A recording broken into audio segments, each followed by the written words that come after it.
He was in 3 Super Bowls. Now he's working for NBC. Terry McAulay, the former football official, and he joins us now. Terry, thanks for joining us. I'm a little confused still with the helmet rule, but I don't know how it works with officials. When there's a new rule, do you overcall during the preseason and then maybe it subsides a little bit during the regular season? I think as a general concept, yes, that's exactly what happens because everybody wants to get a feel for what the exact guidance is going into week one. So if you don't call it, then maybe the play gets addressed in review and maybe it doesn't during the week. But if you do, then there should be a definitive statement from the league office. Yes, this is what we want, or no, this is what we don't want. And it makes sense for us and for the players and the coaches as well. All right, simplify this, or at least put it in layman's terms of the new helmet rule. What should we be looking for? Well, right now what we've been told is when the player lowers his head and establishes some type of linear posture and then initiates and makes contact with his helmet to any part of the opponent's body, that's a foul. The term forcible is not used. The term punishing is not used. It's just that posture that the player takes in attacking the opponent.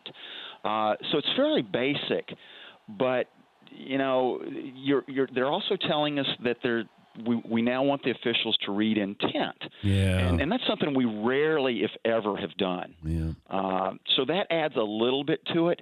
I will say that if you look at the 2 plays where Walt announced illegal use of the helmet, I think that's exactly what they want. I think that was a pretty good indicator of what the league wants out of the game.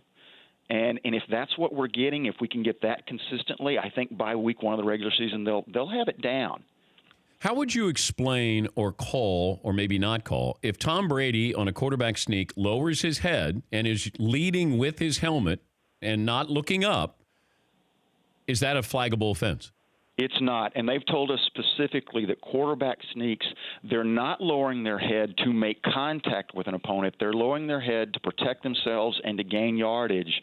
And they're saying it's not a foul. Okay. I think the difference is, and what I saw a lot over the years, where Cam Newton does the RPO and he establishes himself as a runner going into the line, that's a different story. I think that's something that would be a foul as opposed to the quarterback sneak that we're used to seeing. But is this – it just feels like, you just said you have to be able to judge intent. Yes. This is the toughest job we have in sports, Terry. It's so fast, it's real time, and you're trying to judge intent. I just think that the degree of difficulty on NFL officials is ratcheted up. It's just too high. It really is.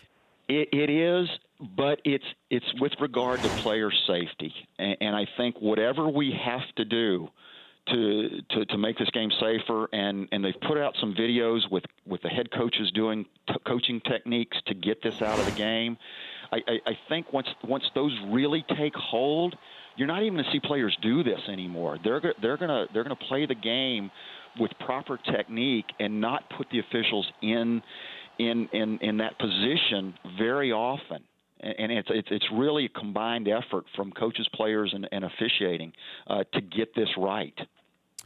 Yeah, and I go back to, and I've said this before, I was told a couple of years ago that the NFL wants to look at how rugby is played and how tackles are made and how you don't use your helmet. They don't have helmets. You don't lead with your head. Can the NFL still be the NFL by adopting more of what happens in rugby? I think so, and I think last night, if as I was watching the game, we saw some terrific big hits, shoulder to chest, shoulder to shoulder, shoulder back, whatever that did exactly what the defenders wanted to do legally, and it was still a great, exciting play that fans go, ooh, the excitement of that big hit, and it's legal, and you're not putting a head and neck injury into play, and I think we can get there, and I think we have to get there.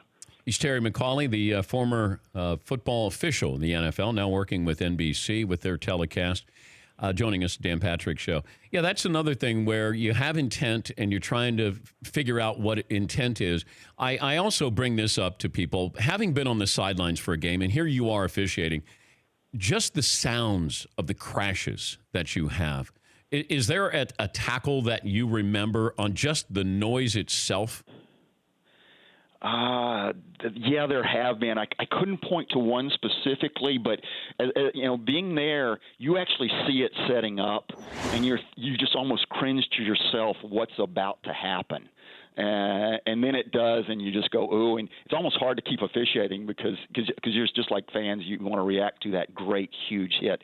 Ray Lewis was one that you knew it was coming. And you really felt bad for the guy that was about to get hit, and he had more than a few that I saw. What's the hardest you ever got hit during a game? I really never got hit. I got knocked down for the first time last year on an interception. We were in the wrong place at the wrong time, but that was really it. As a referee, I'm kind of on the periphery, so I was lucky until that one little incident. The new kickoff rule. Mm-hmm. What do you think? We didn't see much of it last night, but I love it. I spent a lot of time talking to Jerry Rossberg, the great special teams coach for Baltimore, who was a big part of developing this. I mean, the officiating department didn't develop this, and the competition committee had a lot to do with it, but the special teams coaches did. And it's a great next step because I had moved to the point where I felt kickoffs needed to go away.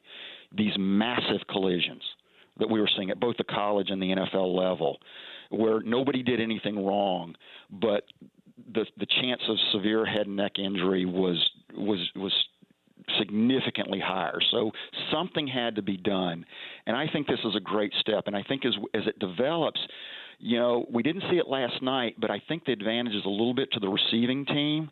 So it sets up as maybe a more exciting play if there is a return with less chance of injury.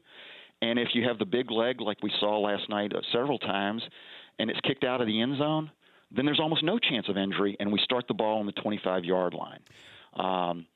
So I think it's a great next step. I think there's things, talking to Jerry, that the coaches have to figure out, the officials have to figure out how to mechanically deal with the double team blocks and the illegal wedge blocks. But overall, I think the competition committee did a great job protecting players with this change. There was a play last night. The Ravens tight end had the ball dislodged from him and in the end zone. And I think you even said they should have called a penalty on that for a defenseless receiver. No, they did call one, if I'm not mistaken. Okay, so they did call. You agreed with that call? No. And in real time, those do get missed. I mean, that's just, you see that bang play in real time, and it appears that he's into the head and neck area, and then slow motion replay, well, he just didn't quite get there. But that is kind of the philosophy. It's not when in doubt, but if it's that close, then we'll throw the flag to protect the players. And it is week one, and I think they just made a mistake. I think Walt announced just an unnecessary roughness foul. He didn't. Yeah. So it kind of led us all into the wrong direction, that maybe it was the new rule, because we didn't get enough information on the announcement. But as we looked at it more, and he didn't make the same announcement, we did deal with it as a defenseless player, and there just wasn't forcible contact to the head and neck area. Same with the play later in the game as well. But also, Terry, I'm trying to figure out defenseless receiver. If I'm in the end zone, I'm a defensive back, and you go up for the ball, mm-hmm. I'm not allowed to hit you? Oh, absolutely, but you just can't make forcible contact to the head and neck area. Okay, so that's it. Last night, so that wasn't a foul. So defenseless receiver is only if I go up top, correct? Yeah, well, that and one other thing. If you lead with the crown of your helmet into a defenseless receiver, that's also so that's foul. It. That's okay. All right. Mm-hmm. All right. That clears that up, because I was trying to figure this out of if I'm a defense. By the way, are we ever going to give the defense rules in their favor? I'm personally a big fan of defensive football. I don't like the 67, 68s that we see in college football a lot these days. But they do pretty well in the NFL. But we've taken away everything, Terry. We've taken away, you can't, a head slap and the 5-yard penalty. You can't put your hands on somebody. Well, people generally like scoring, and I do think the rules tend to favor the offense. Oh, they do. They do. I do know that they do try to keep some balance. I mean, they're not. College is way out of whack with protecting the offense. They do things that I just cringe that the defense isn't allowed to do. But the NFL is a little better in maintaining that balance, I think. Do you ever have players who tried to warm up to you?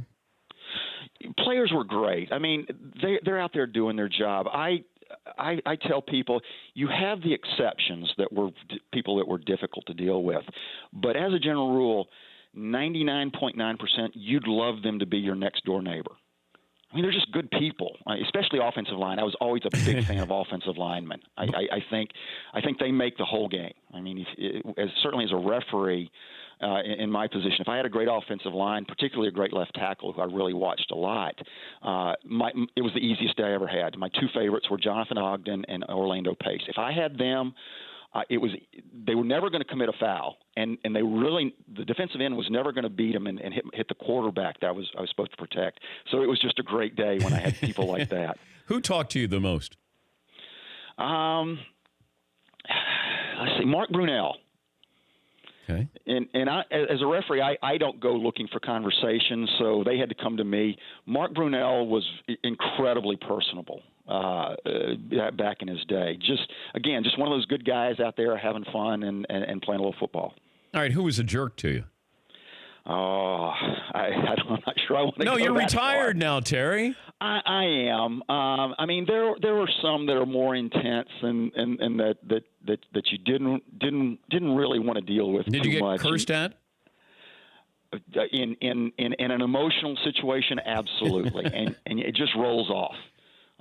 And that's one of the things you learn early being in the NFL, how to handle those, because the players at that emotional level, they want to be managed. They don't want to do something that would hurt their team. So we try to manage that emotion, and it may be just a stern look. It may be a talking to. It may be a stern talking to, unless it really is over the top, and then they get a flag. But they invariably, when that happened, and you got them back, 2 plays later, they tap you on the butt and say, "Sorry, ref." I mean, and that's the kind of people that we were really dealing with. There were the rare exceptions that maybe in a book someday I'll mention who those they were, but I'm telling you, and it's just like off the field, the people, there are the rare exceptions that make mistakes and do things they shouldn't do, but the vast majority, like I said, and it's my favorite line, you really love to have them as your next door neighbor. Ever been confronted by a fan in everyday life? No. In fact, I guess it was my style in walking the streets or in the airports or whatever. I think I was only recognized in public maybe half a dozen times over a 17-year career as a referee. Because my style was, I didn't want to be on TV a lot. Just here's what we got, and we're going to get the ball going again and move on. So I didn't present, that public figure that people see all the time and recognized. But if you were going to do this again and just starting out, would you then work on your arms to have them more like Ed Hockley? Well, everybody has their shtick, I guess, and that is seems to be kind of the way everybody's going. Mine was a little different, and I don't think it would have worked for me. Hey, I wish you well. Good luck with the telecast and joining a great team. So have fun. Absolutely. Thanks for having me, Dan, and great job on your show. All right, Terry McAulay, the NBC Sports Rules official. For more Dan Patrick Show, tune to Audience Channel 239 on DirecTV or download the Dan Patrick Show app.